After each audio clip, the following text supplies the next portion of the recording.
আমরা মধ্যবিত্ত, আমাদের ৫,০০০ টাকা দিয়েই ঈদ এর মার্কেট করতে হবে।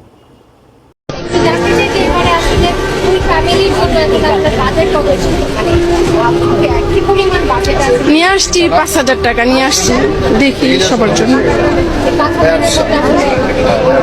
একটু জানতে যে এই যে যেমন বললেন ৫,০০০ টাকা, কেউ আবার বলে লাখ টাকা, এই যে বিষয়টা, এই যে সামগ্রিক পাওয়া যাবে এটা তাদের ইনকাম ভালো।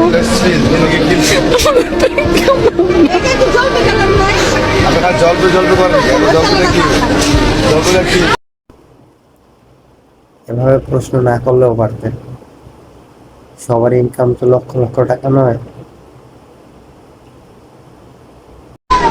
তাদের তো ইনকাম অনেক ভালো, আমাদের তারা তো ইনকাম একজন আয়ের উপরে চলে।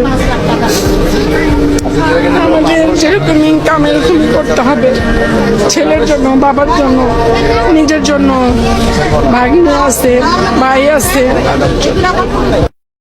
এরকম উদ্ঘাট প্রশ্ন না করলেও পারতেন।